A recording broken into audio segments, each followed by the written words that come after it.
but allowing us to tell our own stories and have pride. That sense of longing for belonging is so strong in all of us. By memory, I could probably draw the outline of the mountains that surround me. I know all the rivers and creeks. I know the people who live here. They encouraged me to just be me and do me.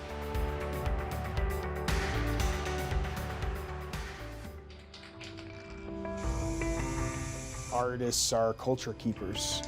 When we make the effort, we can be a very beautiful mess all together. But I feel like language is quite limited. I wouldn't be doing what I'm doing if I didn't know who I am. I think the artists who are the most successful are the artists who commit to what they think is cool. Art to me is self-expression. The idea is that the more you dive into the work, you're greeted in this very happy way, but then you're also confronted with a very serious topic or a conversation that might be a little uncomfortable. So if I told you the message behind my art, I think there'd be no point for you to actually explore and discover. Hi, I'm Kate Perdoni. Colorado is home to so many artists. The landscape, the culture, the people here all inspire the works behind the brushstrokes, the spray cans, and the dance moves. From mural festivals to world-renowned museums, we're taking you inside the workspaces of some of the creative minds who call Colorado home. Here are the voices of artists.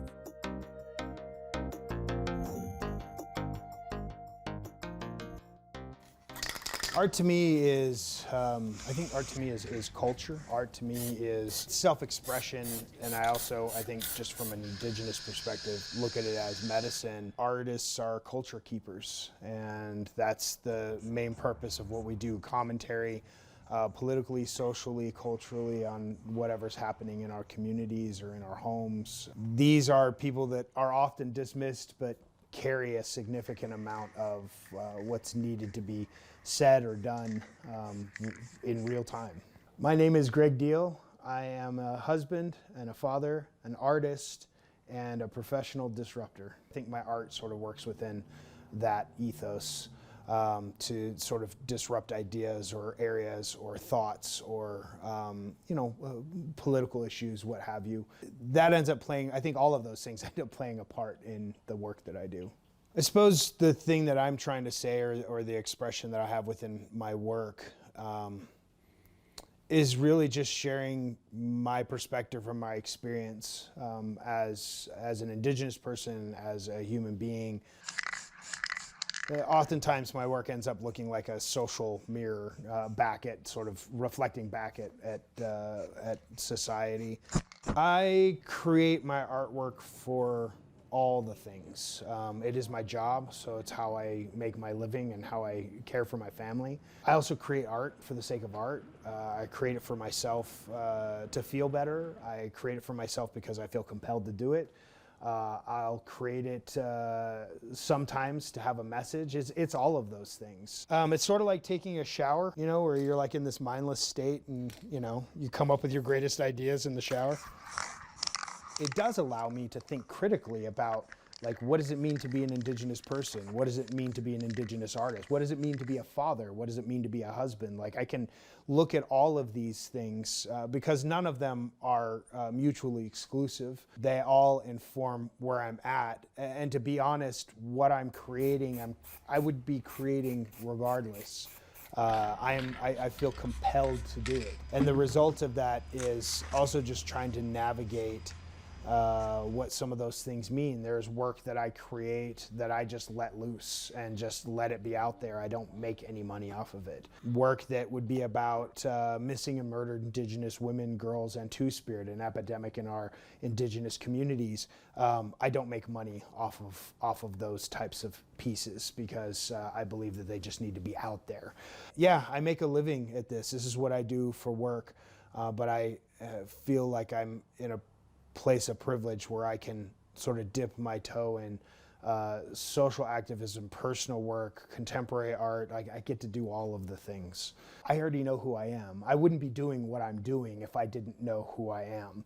Whether or not my work connects me with my communities, I feel that I'm already connected, which allows me to have the voice that I have within my work. There's some people that are going to hate my work, and then there's some people who are going to love it, and accept both as part of the process of creating work and having it out in the public sphere. I'd like to think that there's definitely some changes taking place in terms of how more frequently we're seeing Indigenous people, but those things can always go back to the way they were, so we have to keep pushing no matter what. Not just Indigenous people, Black, Indigenous, people of color, people on different gender spectrums, and we need to continue to push to allow spaces for those folks as well. I think the greatest challenge for me as an artist, or challenges that I've seen other artists like me sort of face, is based on the power structures that are the art world and the way that the art world assumes that art must be done, what that voice has to look like, who's invited to the table, who's allowed to speak, what is an appropriate medium, and how are those mediums expressed, and how do those mediums navigate the real world. The biggest challenge is being somebody who's Indigenous that might not fall in line with the status quo or the expectation of artists, and being able to freely express yourself in spite of that. We're seeing some changes take place in the art world following Black Lives Matter last year, and sort of creating a different set of voices and circumstances. But it's still a challenge. We need to try to keep those things at the forefront. And so that I think is the biggest effort, is remaining consistent, having integrity in your work, and continuing to push forward even if those mediums or those narratives don't fit what people think art should be.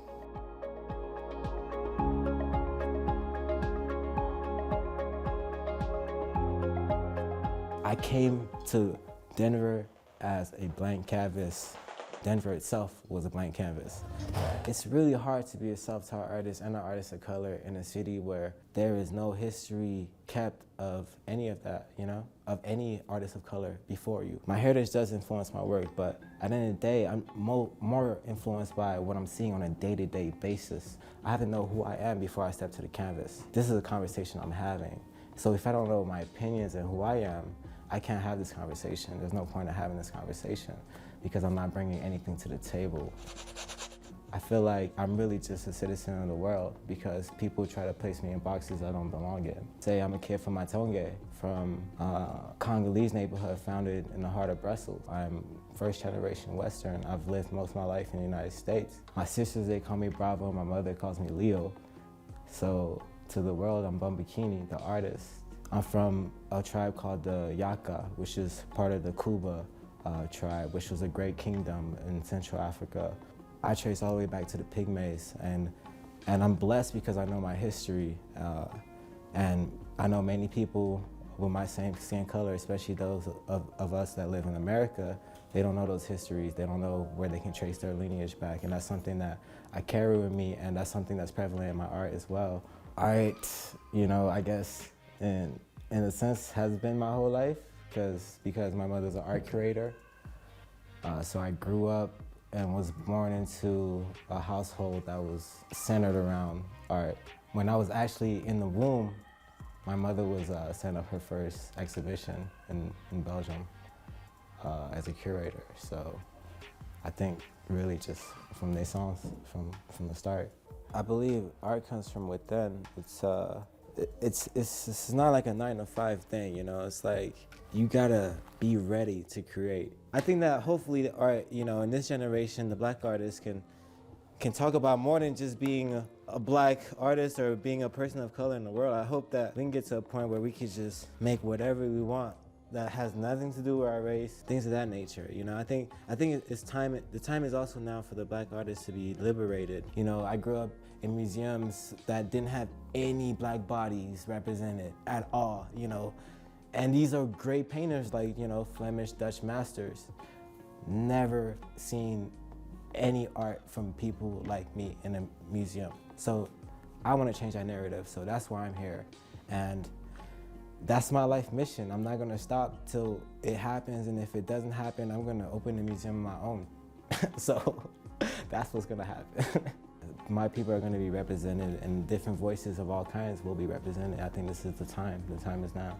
For me, today is one of the best times to be alive as an African, among African Americans, because there's a lot more openness around the conversations around lineage, around people are actually doing their DNA tests to figure out where they're from in Africa, and what those cultures behold and what histories they haven't known before. So it's really interesting to see how it's transitioned over time. Subtle changes, some more overt.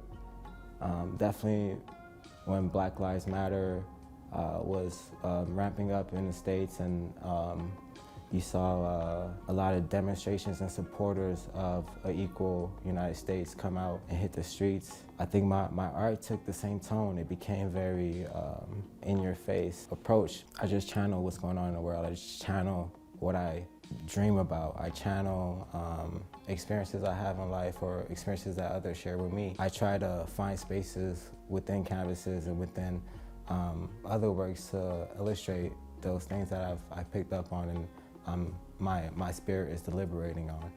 So my art really is, for me, it's something that's, it's not of me, I think it's of the world.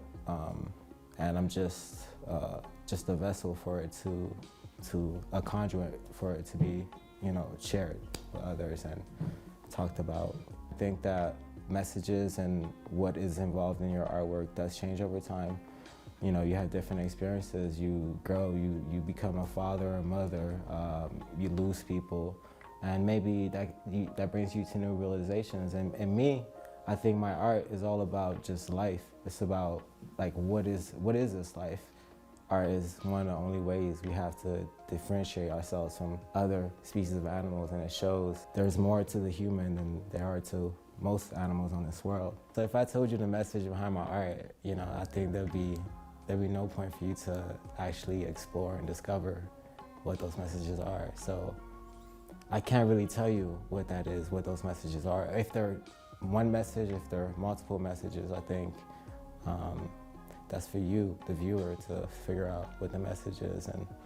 And if some things are gonna make obvious and over the top, but why are those things obvious and why are other things not obvious? And there's a lot of nuances to artwork, and especially being a neo-expressionist, abstract painter, the nuances can be endless and limitless. So, I'm not gonna sit here and say that my art is not about nothing, because it's not about nothing, it's about something. And that's for you to figure out.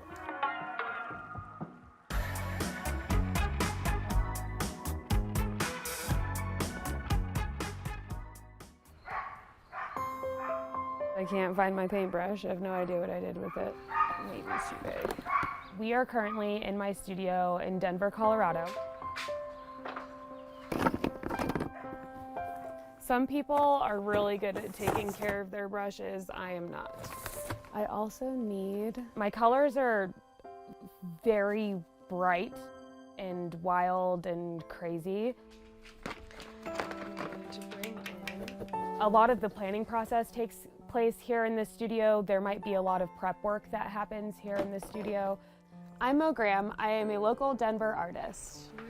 I think my heart and soul is in large-scale collage.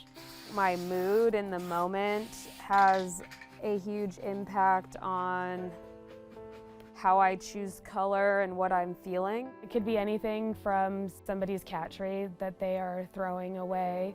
It could also be scraps of paper. It could be a sticky note that somebody left on my car. It could be personal items, things found in different strange places like alleyways. I've used everything from sanitary napkins. I'm really just looking around naming the things that I'm looking at. I was born in sort of a tough love environment where everybody loved on each other really hard, but they also held each other to really high expectations with the idea and the belief that there's no reason why we can't get there. But then there was also a lot of laughter, a lot of fun, and my grandmothers are like that as well, so I think a lot of my work is reflected in the way that they love people. It's this idea that we can have really tough conversations and we can be firm in our understanding, or we can be firm in our beliefs while also being open to conversations. But like, those difficult conversations don't have to be bad either. So when people look at my work, they're greeted with a lot of bright color and crazy weirdness. Things are flying everywhere. But the idea is that, like, the more you dive into the work, you're greeted in this very happy way, but then you're also confronted with a very serious topic or a conversation that might be a little uncomfortable. Only to say is, it's fine, it's okay, we can talk about it, you know, it's all right, get in here, let's just have a chat. Just like so many really big, pivotal moments in my career were supposed to happen in June of 2020. My brushes are frequently ruined, and I'm working on it. I'll get better at it. I had this like, very like, woo, like, here we go, like, this is it, this moment that I've been waiting for so long, the moment where everything changes. And sure enough, it was like, skirt, nobody's having fun. And I was like, what? I just recently finished a mural in Boulder through the Streetwise Mural Festival.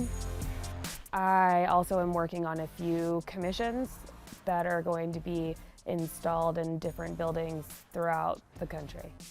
I'm doing a little bit of everything. I just helped with design some of the set for Alice in Wonderland, with family theater and wheelchair sports camp. I'm kind of all over the place. Part of the reason I've been able to have so much success is because Denver, I believe, is a city who does care quite a bit about the arts, especially as a young, emerging artist who is learning and growing and becoming. And so I think where a lot of artists, especially young artists, have a really hard time is they're trying on all these different hats, trying to figure out what their style is and figure out their niche. You finally get to a place where you have to choose. Am I going to do what I think is cool, or am I going to keep trying to do what everybody else thinks is cool? When you are greeted with my work, it too is a very chaotic but nicely curated mess. I think a very intrinsic part of my work and part of what I hope to communicate to people is that we're all a mess. And that's okay.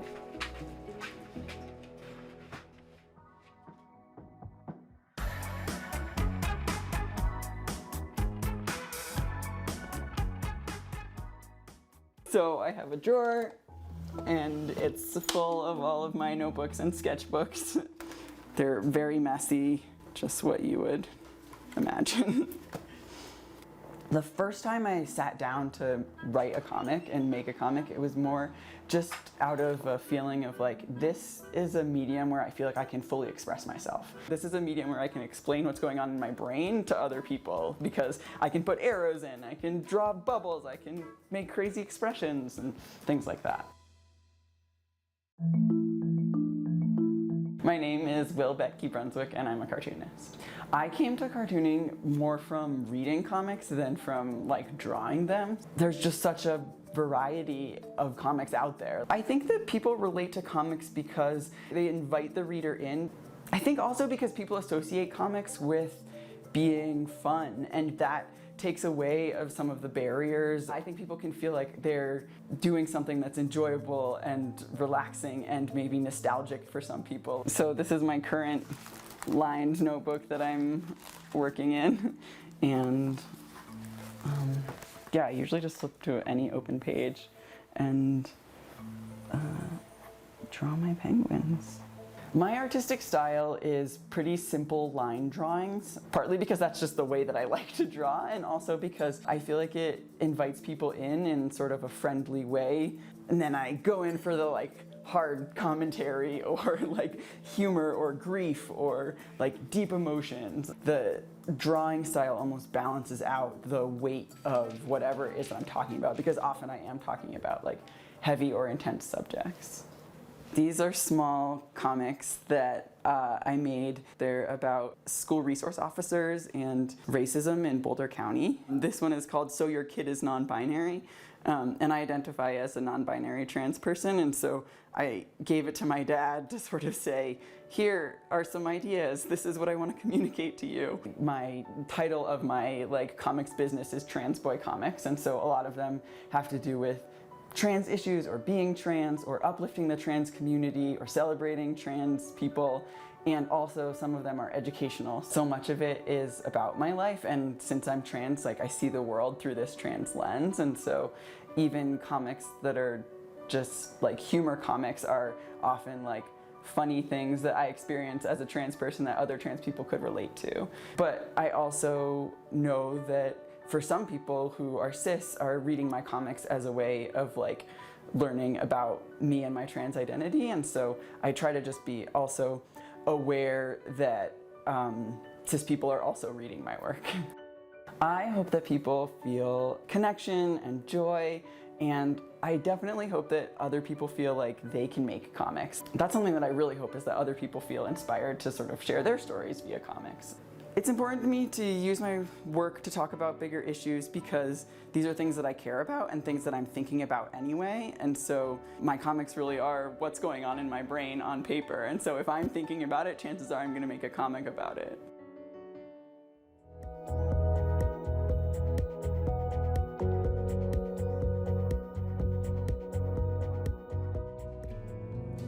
Gypsy steal my breath. Gypsy deal me. Dance to me is a way of expressing myself. It's a way of getting energy out. It's a way of stress relief. It's all of the above. 1, 2. I've been dancing for about 15 years. Growing up, I went to a studio that did a lot of different types of dance. So I did tap, jazz, ballet, kind of all over the board. I kind of refined that down to more classical shape, focused primarily on ballet. I think dance gives both the dancer as an individual as well as the audience members a way of accessing different emotions. And which is why I like Wonderbound so much, because with that character work, it really lets us access people who don't know just dance. So they don't have to be here to watch dance, they can be here to access a part of themselves. And that's a really beautiful thing, I think. I'm Henry McCall. I'm a dancer with Wonderbound. I'm somebody who has to constantly be doing something, constantly moving, and this has been a great fit for me here. Wonderbound is a contemporary ballet company. It's in Denver. We don't tour, we perform and try to serve our community here.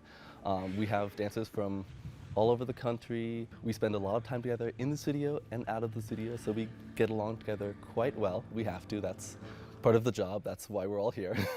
Gypsy weep, gypsy sing me to sleep. My wife is also a dancer. She's been dancing since she was even younger than me. She's now also working with Wonderbound, so it's been really wonderful to have her here. And in the dark, I will lie. Me and my wife definitely enjoy spending all of our time together, which is the only reason why this works. Coming out of lockdown of the pandemic, it was 24/7, it was us, and now working together, it's 24/7, and I love it. It's nice. I don't have to go through and explain what my day was to her because she was there. If I'm working on a step that I've been having trouble with and repetitively working on it, my wife will definitely be watching, and after I do it, you can ask anyone in the company, I will look over to her for feedback as far as advice on where my momentum needs to be, what my arm looked like. Here I found a place where I can use my theatrical side and that contemporary side that I did have that was a large part of my training, as well as that classical side. So it's contemporary ballet with a heavy tilt to theatricality and character work. Dancing means a lot of things. I feel like it started as a way for a hyperactive kid to just get energy out. It's just another way to express myself, to move my body, to feel good, and to work through things, to achieve things for myself. Lengthen through the fingers. Becoming a professional dancer is such a weird thing because everyone does it a little bit for fun. And so, yeah, when I say I'm a dancer, people often don't know what that means. They don't know that I work 9 to 5. They don't know that I work 40 hours a week. They don't know that I have health insurance. They don't know that I go home and have hobbies and live with my wife and I have dogs and all that jazz. And so it is an interesting thing, kind of trying to give people who don't know dance that a clearer image there, because, I mean, to me it's the world that I've known, so it's just life. And there is more just life in it than I think people realize.